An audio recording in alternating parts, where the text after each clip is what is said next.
Primeiro, é muito importante a gente mergulhar no primeiro século para a gente entender quem eram os saduceus. Existiam alguns partidos dentro das igrejas, daí então, dentro do templo, dentro das sinagogas.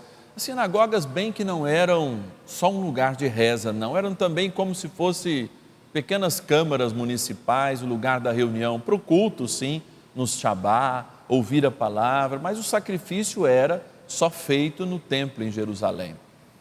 E haviam alguns homens que se aproximavam no pensamento, por exemplo, os saduceus, que acreditavam na palavra de Deus, no Criador, mas não acreditavam na vida além. Então eles criam que se uma pessoa nasceu doente, ela estava pagando o pecado dos pais dela, e depois tudo bem, então ela tinha que pagar aqueles pecados. Se nasceu pobre, se os seus negócios não davam certo, era sempre algo para se resolver agora. Como muitos de nós cristãos muitas vezes caem nessa heresia absurda de dizer, olha, o céu e o inferno é aqui mesmo. Não, o céu e o inferno são lugares distintos do lugar que hoje habitamos. Inclusive a gente professa o céu, professa a ressurreição. Então, me parece um ledo engano e uma heresia que se aproxima muito mais dos saduceus, a gente diz, olha, aqui é o inferno. Sim, para muita gente é muito ruim. E para todos nós eu acho que é um pouco ruim a vida. De fato, porque quando a gente fala lá na história dos casamentos, né, sedes felizes para sempre, nós não falamos de todas as dificuldades, por exemplo, que um casal vai passar para pagar as contas, para comprar um carro, né, para pagar o aluguel, não só as coisas financeiras, mas também a diferença. Então, de fato, a felicidade é algo bem diferente da alegria, por exemplo. Mas os saduceus tinham isso, os fariseus não, eles acreditavam, eles gostavam de ouvir Jesus porque eles acreditavam no além, acreditavam na vinda do Messias, né, como nós acreditamos na segunda vinda de Cristo. E aqui eles estão colocando Jesus à prova com uma experiência como se o céu fosse uma cópia melhorada da terra. E não, não é. O céu é o princípio, a terra é algo, se a gente for analisar um pouco assim, não é? Que deve ser construído como se fosse o céu. E é por isso que a gente fala no Pai Nosso, venha a nós o vosso reino. A gente é que tem que fazer da terra um céu. Mas aqui, eu também gostaria de aprofundar uma coisa, porque nós estamos falando de cura. A primeira leitura fala de cura, e a ressurreição é a prova da cura, daquilo que era natural em nós, a morte, por ocasião da nossa limitação humana, mas que pela cruz de Cristo foi aniquilada. Nós tivemos o nosso mal de morte aniquilado. E desde o dia do nosso batismo, a certidão de nascimento pode servir para nós, para civilmente a gente buscar a nossa identificação, o nosso CPF, o nosso RG, os nossos compromissos. Mas a certidão que vale para a vida eterna é a nossa certidão de batismo.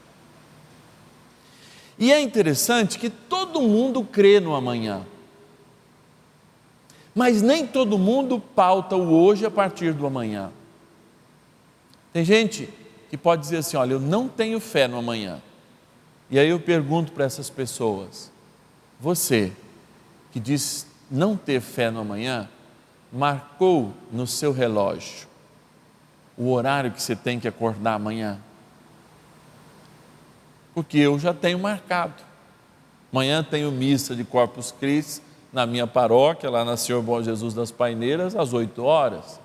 Vou acordar aí em torno das 6h30 para tomar o banho, fazer as minhas orações e me preparar. E o que falta em nós é justamente crer que o amanhã existe, como muitas vezes os saduceus não criam, porque olhavam as dificuldades do mundo, as injustiças do mundo, e olhavam com o desejo de fato morrer, como o morrer fosse um descanso eterno.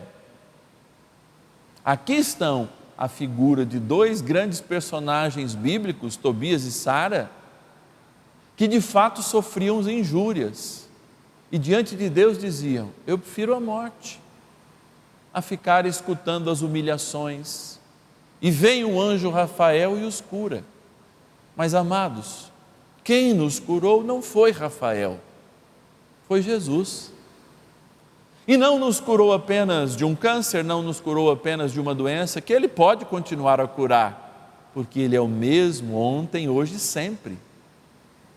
Mas Ele nos curou dos males que nenhuma ciência jamais poderá nos curar. Nos curou do mal da morte, porque passamos a ser eternos. Mas, Padre, diante disso, o que muda a minha vida hoje? Tudo. Porque você, como o teu despertador de amanhã, o teu alarme de amanhã, ele é programado hoje, é hora de nós programarmos o nosso despertador para vivermos o céu. Já que o céu é a certeza. Mas não adianta pôr o despertador minutos antes do nosso compromisso com a eternidade, como até o filho de Santa Helena, Constantino, marcou o seu batizado para o último momento da sua vida. Olha que interessante, para que ele pudesse ter os pecados perdoados no último momento da sua vida.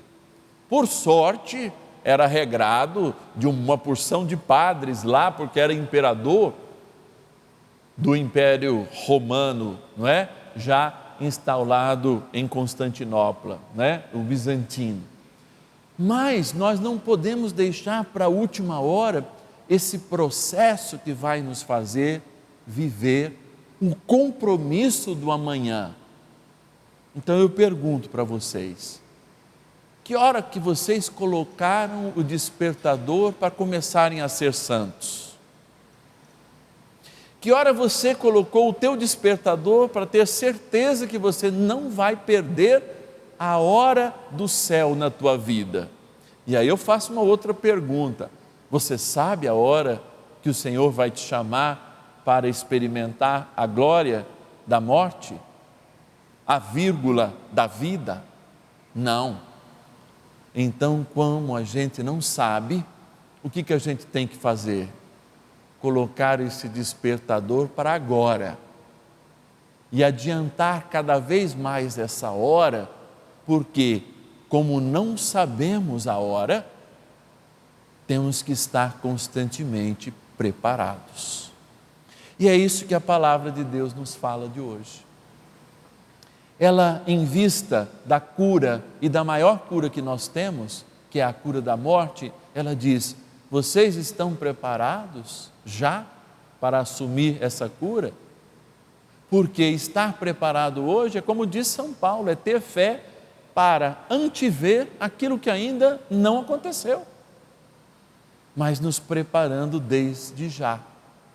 Ou você sabe mais ou menos a tua hora e vai deixar o teu despertador, como amanhã, o meu despertador está às 6h30 para que eu inicie meus compromissos às 8h, com a celebração da Eucaristia. Mas como eu não sei a hora, e essa hora pode acontecer daqui a pouco para mim ou para qualquer um de nós, como acontece para muitos, de modo assustador, acidental ou incidental, será que eu adiantei o meu despertar para a eternidade e para a construção de uma vida santa suficientemente para que seja agora o meu momento de mudança de vida e para que eu não deixe para depois? Vejam, a hora já passou, não é não? A hora da gente melhorar já passou, porque Deus tem nos sustentado com muita misericórdia e tem nos amado com um amor tão sobrenatural, mas tão sobrenatural desde a sua vinda, que de tanto nos amar a gente até deixou de perceber a beleza da natureza, e muitas vezes a gente destrói a beleza das pessoas, da oportunidade de ouvir a sua palavra, dá oportunidade de mergulhar nela, mesmo sendo indignos, e mais, dá oportunidade de, mesmo dentro do nosso pecado cotidiano, Ele nos chamar de seus filhos e já ter nos garantido um lugar, uma morada na morada eterna. Por isso, não deixe o seu relógio muito atrasado.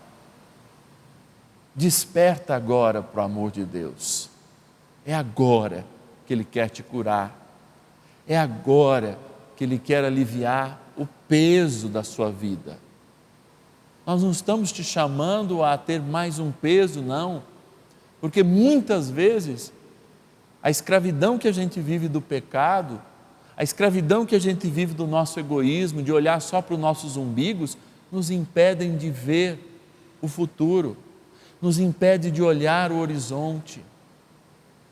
E da mesma maneira com que você crê no amanhã, e por isso o teu relógio tem um horário para te acordar antes, para que você se prepare para os teus compromissos, o relógio de Cristo já despertou lá na cruz, e a eternidade já é o nosso lugar, é a nossa certeza, e portanto, amados, deve ser já, desde ontem a nossa vida.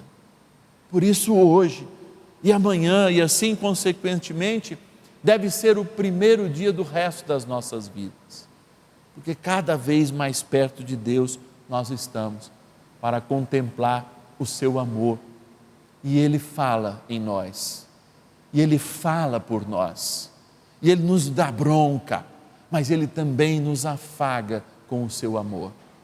Assim Ele envia a milícia celeste para que jamais a gente perca o time, porque imagina, quanta graça já passou nas nossas vidas sem que a gente a tivesse experimentado. Desperta, tu que dormes, não é mais para a morte, nem para o cemitério que Deus o chamou à vida, é para que você, é para que eu tenhamos vida, e como diz a palavra, a tenhamos abundantemente. Louvado seja nosso Senhor Jesus Cristo. Este programa teve o apoio dos nossos benfeitores. Seja você também um benfeitor e evangelize conosco. Ligue agora, 0 Operadora 11 42 00 80 80.